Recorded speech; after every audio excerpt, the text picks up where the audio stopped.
Ketidakpastian geopolitik global dalam beberapa waktu belakangan ini membuat sejumlah negara di dunia mengalami dampak yang cukup signifikan. Eskalasi konflik yang semakin meningkat antara Iran dengan Amerika Serikat dan Israel menimbulkan disrupsi rantai pasok energi dunia. Kondisi tersebut tidak terkecuali berdampak pada Indonesia. Dalam situasi seperti ini, negara dituntut untuk memiliki sistem manajemen energi yang adaptif dan responsif terhadap dinamika global. Indonesia perlu memastikan bahwa mekanisme cadangan energi nasional mampu mengantisipasi skenario terburuk, termasuk lonjakan permintaan atau gangguan pasokan secara tiba-tiba.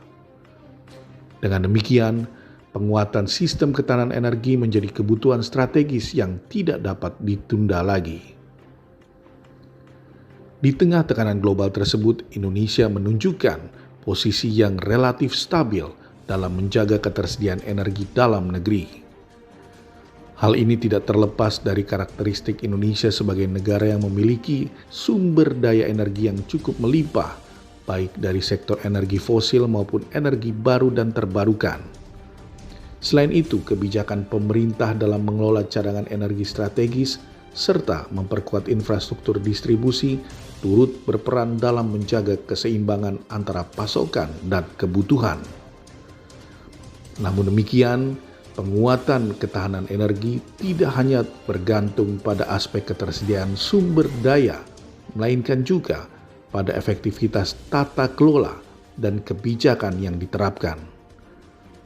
Koordinasi antar sektor, mulai dari hulu hingga hilir, menjadi faktor kunci dalam memastikan distribusi energi berjalan optimal. Dalam hal ini, peran pemerintah sebagai regulator sekaligus fasilitator menjadi sangat strategis dalam menciptakan sistem energi yang kuat dan dapat memenuhi kebutuhan masyarakat. Baik, Assalamualaikum warahmatullahi wabarakatuh. Shalom, Om Swastiastu, Namo Buddhaya, Salam Kebajikan.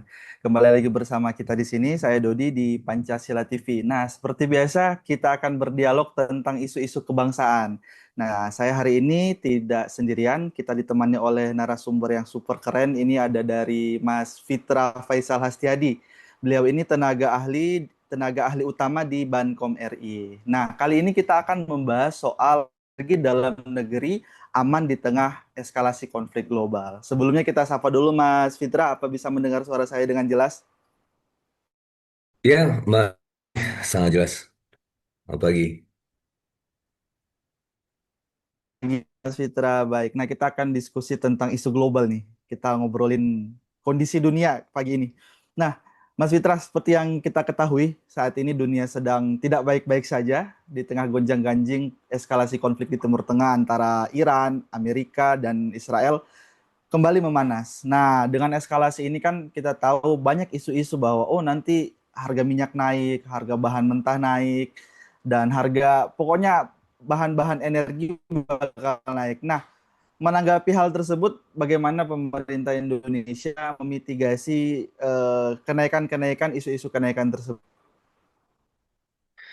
Ya, terima kasih Mas Dodi ya. Jadi eh, ada beberapa isu di sini ya. Pertama mengenai harga, ya. Yang kedua mengenai pasokan, eh, dan yang ketiga tentunya kalau kita bicara mengenai harga dan pasokan tersebut adalah kita juga berbicara mengenai potensi perangnya berapa lama ya, baik itu skenario terbaik maupun skenario terburuknya. Dalam hal ini pemerintah sudah menyiapkan ya beberapa skenario tersebut dan bahkan sesuai dengan amanat Presiden ya, beliau sudah menyampaikan ya suatu amanat kewaspadaan dari mulai tahun lalu bahkan ya. Jadi kalau teman-teman di bulan Januari ya, atau Februari bulan Februari tahun 2025, Presiden sudah mengumpulkan ya redaktur-redaktur media. Waktu itu beliau menyampaikan kegelisahannya juga ya, salah satunya adalah mengenai kondisi dunia. Waktu itu ya, setahun yang lalu beliau menyampaikan suatu um, kewaspadaan ya, yang saya ingat beliau menyampaikan bahwa we are living in very dangerous period. Nah, Bahkan pada saat itu Presiden sudah mulai melihat ya ada tanda-tanda hilang. Dan benar saja, dan tahun ini kita sudah melihat peristiwa tersebut. Ya. Jadi peristiwa ini bukan suatu hal yang mengejutkan, ya, tetapi sudah dilihat oleh Presiden semenjak setahun yang lalu. Dan bahkan dalam konteks yang jauh lebih umum, Presiden sudah selalu menyampaikan ya, si vis pacem para belum. Kalau mau damai harus siap-siap perang. Ya, kalau mau damai harus siap-siap dengan segala kemungkinan terburuk. Dan oleh karenanya desain dari pembangunan Indonesia, baik itu dari sisi makro maupun dari sisi anggarannya, itu memang didesain untuk menyiapkan segala kemungkinan terburuk tersebut. Ya, salah satunya juga kalau kita lihat yang paling kentara di Asta Cita nomor 2 itu kita beri mengenai konsep ketahanan ekonomi yang satu selingkung dengan ketahanan energi, ketahanan pangan, ya ketahanan air. Dan bahkan dalam konteks ini view atau food, energy, and water security ini sudah merupakan doktrin internasional ya dalam konteks ketahanan pangan ya sudah kita siapkan dari jauh-jauh hari ya. Dan oleh karenanya kalau kita lihat sekarang alhamdulillah kita dalam keadaan yang masih tetap stabil ya meskipun tetap harus waspada tetapi dalam kondisi yang sekarang ini kita dalam kondisi yang dibanding dengan negara-negara lain ya tentang kita dalam kondisi yang cukup resilient. Nah, dari sisi itu, eh, maka juga kita harus melihat ya, ada beberapa konsekuensi-konsekuensi dari tekanan-tekanan terkini. Meskipun kita resilient ya, dan bahkan dalam satu artikelnya di Economist ya, di Economist mengulas ya saat negara-negara atau potensi kerawanan negara-negara akibat dari iklim geopolitik yang sekarang Indonesia itu masuk dalam kategori um, low exposure, strong buffer. Ya, jadi low exposure artinya kita dalam kondisi ini terdiversifikasi ya asal energinya ya tidak hanya dari Timur Tengah ya juga dari negara-negara lain dan bahkan dalam konteks bauran energi ya energi mix kita juga sudah uh, lumayan terdiversifikasi ya dan dalam konteks itu kita sudah bicara mengenai biofuel yang sudah lebih mandiri ya kita tidak lagi bio fuel kita sudah bisa menghasilkan sendiri dan bahkan ke depan pemerintah juga sudah eh, melihat bahwa ada potensi ya kita untuk mengkonversi B40 menjadi B50 ya bahkan lebih tinggi lagi lebih agresif ya konversi energinya dan itu dalam konteks resiliensi energi eh, atau low exposure.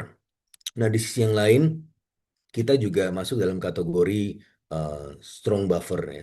Nah, strong buffer ini seperti apa ya? Jadi ini kaitannya dengan pasokan ya. Yang tadi saya sampaikan bahwa kita juga harus melihatnya dari sisi harga dan dari sisi pasokan. Nah, kita kebetulan karena saya mengulas artikel dari di Economist ini yang juga sudah menyampaikan bahwa kita dalam kategori yang strong buffer tersebut, maka ini sebenarnya menarik untuk diulas yang banyak juga belum banyak yang belum melihat ini gitu ya secara lebih komprehensif. Karena kalau biasanya kalau kita melihat pasokan itu hanya melihat dari storage nasional itu berapa banyak gitu. Sudah disampaikan ya Pak Halil dalam beberapa kesempatan sudah menyampaikan bahwa kapasitas nasional kita 25 hari yang memang secara maksimum ya 25 hari. Secara puluhan tahun itu sudah tidak berubah begitu ya. Dan 25 hari ini bukan artinya di hari ke-26 terus hilang semua gitu pasokannya karena kan ini ada sistem replenish ya. Replenish itu artinya ya kalau ada yang dipakai itu pasti akan diisi lagi ya. Ya, seperti galon aja. Jadi kalau kita punya persediaan galon air gitu kan, itu kan biasanya kalau sudah habis itu kan diganti ya, digantinya deket lagi kan ada tukang galon terdekat. Nah ini kita ya jadi selain storage tersebut ya kita juga akan pengisian stasiun pengisian terdekat itu ya di Singapura dan Malaysia karena memang kita juga paling banyak ya mengimpor dari Singapura dan Malaysia ya dalam dan tidak tidak perlu diolah lagi itu dalam konteks barang jadi ya sudah di trade ya dengan Singapura dan Malaysia ya dalam hal ini trading ya. Nah, oleh karenanya kita memiliki semacam expansion storage ya. Jadi dari sini ya kita juga bisa memanfaatkan ya kondisi di Singapura dan Malaysia. Ya meskipun mereka juga tentunya terpapar dengan kondisi terkini, tapi untuk kondisi Singapura sendiri, untuk rata-rata cadangan mereka itu sudah di atas kondisi 5 tahun terakhir. Jadi ini juga sudah merupakan bagian dari keamanan stok kita gitu ya.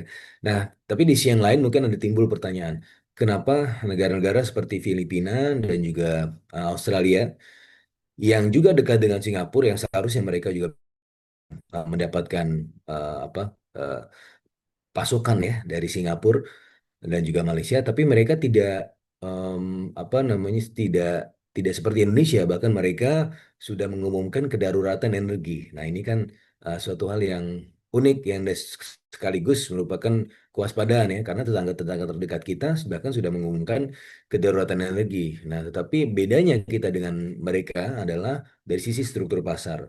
Struktur pasar retail kita untuk BBM eh, kita itu lebih oligopoli ya. Jadi di sini pemain-pemainnya ya 5 atau 6 ya. Dan bahkan udah dalam konteks trade sudah mendekati monopoli karena yang mengimpor itu Pertamina. Nah, di sisi yang lain kalau kita lihat di eh, Filipina misalnya, dia pemain di retailnya itu ada 12, sementara di Australia itu ada 4.000. Artinya apa? Mereka dalam konteks struktur pasarnya itu jauh lebih kompetitif ya, monopolistik deh, bahkan ya perfect competition. Nah, ini eh, bedanya apa dan kenapa struktur pasar ini menjadi penting? Nah, dari struktur pasar yang jauh lebih kompetitif di retail seperti Australia dan Filipina, mereka tidak memiliki efek skala ekonomis. Efek skala ekonomis artinya apa? Ya mereka kan jadi kecil-kecil gitu ya, eceran. Kalaupun membeli ya belinya sanggupnya kecil-kecil saja karena mereka ya pemainnya banyak dan tidak memiliki modal yang besar ya karena mereka memang iklimnya ya tadi ya highly kompetitif di sektor retailnya. Sehingga ketika mereka membeli ke Singapura yang dalam keadaan disrupsi geopolitik seperti ini yang pada akhirnya menaikkan ya threshold pembelian minimumnya 5 kali lipat dan juga ada premium price.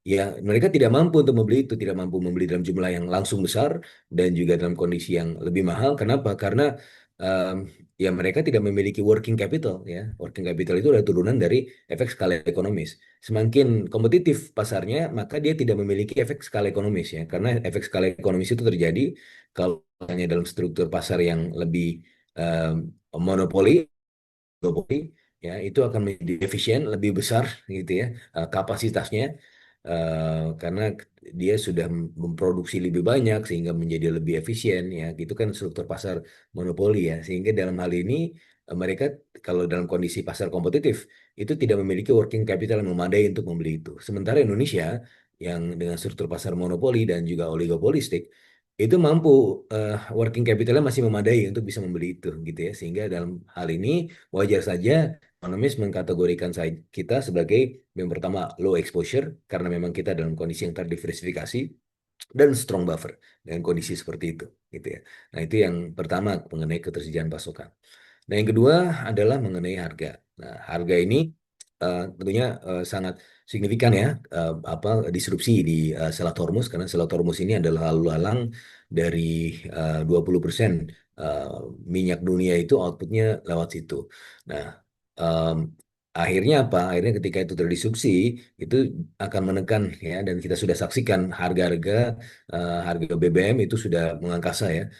Bahkan sempat menyentuh yang paling tinggi 116 118 US dollar per barrel gitu ya. Nah, jadi banyak yang sering membandingkannya langsung dengan asumsi makro kita. Nah, asumsi makro kita itu 70 US per barrel untuk ICP, Indonesia Crude Price. Nah, itu yang saya mention tadi 116 118 US dollar per barrel adalah harga Brent ya. Nah, biasanya ya ini ada perbedaan tapi tidak terlalu tinggi lah. Nah, jadi biasanya langsung dibandingkan ya antara 116 versus 70 US dollar per barrel. Wah, ini bagaimana? Ya, ini kan gap harganya tinggi sekali ya. Padahal setiap 1 dolar perbedaan ya dari harga asumsi makro, maka itu akan menghadirkan tekanan fiskal ya antara 5 sampai 6 triliun rupiah gitu kan. Nah, artinya dengan kondisi apa di atas barrel itu subsidi dan kompensasi atau tekanan fiskalnya bisa jadi 100 triliun rupiah lebih gitu kan. Nah, tetapi yang lihat adalah rata karena ICP itu asumsi makro itu adalah dilihat berdasarkan rata-rata 1 tahun gitu kan. Nah, year to date eh, dihitung dari Januari sampai sekarang itu sebenarnya rata-rata 70-an ya, 73, 74 US dollar per barrel. Artinya belum ada deviasi yang sangat tinggi ya dari kondisi asumsi makro yang kita canangkan di awal. Kenapa? Karena kalau kita hitung dari bulan Januari, Januari itu sempat harga minyak dunia itu 60 US dollar per barrel ya, atau bahkan kurang. dan dan itu kalau kita rata-ratakan sampai ya sekarang ya, sekarang sudah turun lagi ya di bawah 100 US dollar per barrel. Tapi kalau kita rata-rata dengan ada apa kemarin sempat 116, sempat 115 dan seterusnya, di rata-ratakan sampai sekarang itu masih 74 juga US dollar per barrel. Jadi hal ini sebenarnya dalam lumayan manageable lah untuk kondisi kita hari ini. Cuma memang pemerintah tentunya tidak tidak complacent ya dengan kondisi tekanan geopolitik seperti ini, tentunya merancang senario-senario. Nah, salah satu senario yang kita buat adalah sampai 100 US dollar per barrel dalam rata-rata setahun ya. Nah, jadi dalam kondisi itu butuh subsidi dan kompensasi energi antara 80 sampai 100 triliun rupiah. Nah, ini eh, betul kemudian pertanyaan apa harus kemudian ada subsidi dan kompensasi energi karena pertama kita tetap saja posisinya net importer ya. Biar bagaimanapun ya tentunya jadi dengan kondisi harga minyak dunia yang meningkat ini juga ada uh, kebutuhan kita untuk kemudian mengimpor dan juga terpapar dengan harga minyak internasional. Dan oleh karenanya ya, dibutuhkan juga subsidi dan kompensasi energi tersebut ya tambahannya. Hmm. Dan yang kedua adalah kenapa harus ada subsidi dan kompensasi energi. Nah, jadi kalau kita lihat kemarin pemerintah sudah memutuskan ya untuk tidak melakukan penyesuaian harga ya untuk baik itu yang BBM bersubsidi maupun yang tidak bersubsidi ya. Jadi sebenarnya Ya, kan amanat undang-undang ya hanya yang subsidi saja ya. Em, ya. ini ini memang dipertahankan dan bahkan em, kemarin Menteri Keuangan sudah menyampaikan ya untuk sampai akhir tahun ini tidak akan ada perubahan karena APBN kita masih cukup memadai gitu ya. Meskipun dengan kemungkinan tadi 100 per barrel.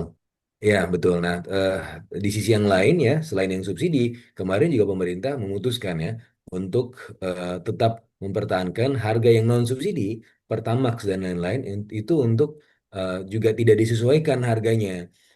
Jadi semuanya all in all itu tidak terjadi penyesuaian harga sama sekali. Nah, ini kenapa? Karena dan ini memang sumbernya yang non subsidi itu sumbernya dari Pertamina ya. Jadi pemerintah Ya. melihat bahwa Pertamina masih ada margin dan marginnya itu masih memadai untuk bisa memenuhi ya eh, kebutuhan di lapangan supaya kemudian harga-harga tidak disesuaikan, masih ada kemampuan kita menahan harga di level yang sekarang. Nah, kenapa kemudian pemerintah memutuskan untuk Oke, melakukan itu? Mas. Karena pemerintah ingin mengurangi ya atau setidak-tidaknya ingin menahan ya tekanan ya dari eksternal itu supaya tidak langsung terimbas kepada masyarakat ya karena pemerintah sudah melihat bahwa masyarakat ini dalam kondisi yang tentunya masih perlu untuk dibantu ya meskipun kita juga Ya. melihat ya ada kondisi-kondisi di mana di tahun 2022 misalnya itu BBM sempat disesuaikan juga harga-harganya tapi dalam kondisi yang sekarang pemerintah melihat bahwa harga atau permintaan masyarakat, kondisi income masyarakat itu belum betul-betul pulih pasca COVID ya. Sehingga juga pemerintah memutuskan untuk ya tidak menambah tekanan ya setidak-tidaknya sampai Lagi banyak kan Mas nih kekhawatiran dari masyarakat nih karena ya memang pemerintah patut diapresiasi lah langkah-langkahnya sudah sedemikian banyak pembacanya juga sudah sedemikian futuristik melihat konflik yang terjadi di dunia ini. Nah, tapi kira-kira menurut Mas nih masyarakat perlu khawatir nggak sih? Kan kemarin banyak isu nih, oh BBM naik sampai ada beberapa tempat tuh kan panik buying. Kan mereka udah ngantri berjam-jam di apa ya di SPBU SPBU. Nah, menurut Mas nih perlu nggak sih sebenarnya masyarakat khawatir? ya masyarakat sekali lagi tidak perlu khawatir karena sebagaimana yang saya sampaikan tadi bahwa dari sisi stok ini Hmm, sudah uh, relatif aman ya dan bahkan ya. presiden ya kemarin ya atau 2 hari yang lalu itu berkunjung ke Rusia. Nah, apa berkunjung ke Rusia? Satu adalah untuk menjamin ya ketersediaan pasokan energi juga. Nah kan karena kita sudah tahu Rusia juga adalah merupakan produsen minyak ya, salah satu yang terbesar di dunia juga. Meskipun bukan OPEC member countries, tetapi mereka salah satu produsen eh, paling besar juga gitu ya, selain negara-negara Arab misalnya ya, dan juga negara-negara di Afrika ya. Jadi dari sisi ini kita sudah kemudian melakukan upaya-upaya untuk melakukan eh, apa ketahanan ya, untuk memperkuat ketahanan energi kita lewat jalur diversifikasi yang salah satunya dengan berkunjung ke Rusia. Nah, di sisi yang lain ya, dari sisi harga itu saya sudah sampaikan bahwa pemerintah sudah menjamin bahwa tidak akan ada kenaikan atau penyesuaian harga ya, BBM ya dalam waktu dekat. Bahkan untuk subsidi itu sudah akan dijamin sampai akhir tahun itu tidak akan ada penyesuaian harga. Nah, kenapa ini bisa dilakukan ya oleh pemerintah? Karena memang kan sebenarnya pemerintah untuk melakukan ini ongkosnya besar ya, tadi seperti yang saya sampaikan ya. Tetapi menurut saya, ini masyarakat masih perlu dibantu. Yang kedua adalah APBN memang didesain untuk sebagai shock absorber, untuk kemudian menyerap resiko-resiko yang terjadi ya di eksternal. Nah, uangnya dari mana? Pertanyaannya itu kan. Jadi banyak juga kekhawatiran, oh, kondisi fiskal kita masih memadai atau enggak gitu kan. Nah, sebenarnya sebelum ada kejadian ini, pemerintah sudah dari awal tahun sudah menyisir anggaran-anggaran yang tidak produktif sesuai dengan amanat Presiden ya. Coba disisir itu. Presiden bilang ke menteri-menteri disisir itu anggaran-anggaran yang memang tidak perlu ya, tidak memiliki daya ungkit ekonomi yang tinggi, itu dialihkan ke sektor-sektor yang lebih produktif. Itu amanat presiden dari bahkan semenjak tahun lalu ya, dan bahkan sudah ada impresnya, Impres 1 tahun 2025. Dan dari sisi penyisiran anggaran itu ya, efisiensi realokasi dan juga refocusing anggaran, itu kita sudah mendapatkan 130 triliun. Nah, dari 130 triliun itu tadi kebutuhan untuk subsidi dan kompensasi energi itu 80 sampai 100 triliun. Artinya di sini lebih dari cukup ya untuk bisa menahan um, harga BBM di level yang sekarang ya, dalam konteks subsidi dan kompensasi energi. Nah, tapi tidak hanya itu ya. Jadi hitung-hitungan saya sampai akhir tahun ini kita masih bisa menyisir anggaran lagi sekitar 100 triliun rupiah ya. Jadi bisa all in all 230 triliun rupiah. Dan bahkan tidak hanya 230 dan bahkan 270 triliun rupiah ya. Karena kemarin juga ada uh, efisiensi dari MBG yang selama ini dikirim hari menjadi 5 hari ya. Kecuali untuk yang daerah-daerah terpinggir, terluar, itu masih tetap dikirimkan 6 hari, untuk asrama masih dikirimkan 6 hari, untuk tempat-tempat yang prevalensi stuntingnya tinggi itu juga masih dikirimkan. Tapi secara umum ada penghematan 1 hari itu setara dengan 40 triliun rupiah. Sehingga tadi 230 tambah 40 triliun rupiah bisa menjadi 270 triliun rupiah. Itu sudah more than enough ya, lebih dari 2 kali lipatan dari kebutuhan subsidi energi. Tapi untuk segala kemungkinan yang terburuk, kalau itu tidak cukup, itu masih ada saldo anggaran lebih. Ini atau yang biasa disebut sebagai tabungan pemerintah lah. Tabungan pemerintah di Bank Indonesia itu masih bisa digunakan. Ya. Jadi kita tidak bisa digunakan semua. Jadi all in all kita masih ada punya saldo anggaran lebih 500 triliun rupiah. 100 triliun rupiah aja kita gunakan, itu bisa menambah buffer lagi. Jadi tadi 370 triliun rupiah all in all. Jadi itu sangat memadai ya kita untuk kemudian anggaran kita digunakan untuk hal-hal yang sifatnya risk absorber tadi, tanpa harus kemudian melanggar peraturan. Nah, peraturannya apa? Peraturannya adalah fiskal defisit atau defisit fiskal kita maksimum 3%. Dan kita menjaga itu ya melalui efisiensi dan relokasi tadi, dengan anggaran-anggaran yang tadi kita sudah amankan, itu masih bisa melakukan subsidi dan kompensasi energi tanpa harus kemudian meningkatkan batas defisit sesuai dengan peraturan dan perundang-undangan begitu. Mas ya dari sisi di pasarnya, terus di anggarannya juga kita tadi Mas bilang ada sudah efisiensi dan juga kalaupun tidak cukup ada tabungan negara lah bahasa singkatnya seperti itu. Nah, menurut Mas di tengah gonjang-ganjing gejolak geopolitik global ini yang sangat tidak stabil ini, menurut Mas Fitra faktor apa yang dapat tetap menjaga kestabilan bangsa kita nih dalam menyikapi kondisi global saat ini? Ya, yang tadi yang saya sampaikan bahwa kondisi kita itu adalah kondisi yang sudah memang didesain yang untuk melihat ya potensi-potensi resiko seperti yang kita alami sekarang itu yang memang yang sudah dilakukan Presiden semenjak eh, menempati ya administrasi di tahun 2024. Nah, kemudian juga eh, bisa kita lihat adalah ini lamanya perang gitu ya. Nah, dalam kondisi yang sekarang ini sebenarnya ada skenario-skenario terburuk ya. Perang itu berlangsung sangat lama sehingga akan mampu meningkatkan harga minyak dunia sampai kondisi yang bahkan yang worst case bisa sampai $200 gitu ya. Tapi dalam kondisi terburuk sekalipun ya, kalau misalnya perangnya itu memaksa harga minyak dunia sampai $200 per barrel, itu sebenarnya dunia akan memiliki suatu efek automatic stabilizer, jadi penyesuaian otomatis. Jadi kalau sudah setinggi Hmm, itu ada satu kondisi demand destruction, di mana ya. secara global itu pasti akan ada kesulitan gitu ya untuk bisa membeli harga minyak Hmm, setinggi itu. Ya, dan sehingga akhirnya apa? Demand global akan turun. Kalau demand global akan turun, dan harga minyak dunia juga akan turun dengan sendirinya dan kembali migrasi ke level keseimbangan yang awal gitu ya. Dan jadi ketika pemerintah sudah men-set $100 per barrel selama setahun penuh, itu adalah memang sudah kita lakukan. Nah, yang kedua adalah ya untungnya dari setiap momen perang ini kita lihat secara eh, perbandingan antar waktu ya di tahun-tahun sebelumnya, itu di semester 2 selalu terjadi deeskalasi ya. Jadi this is not for you ya.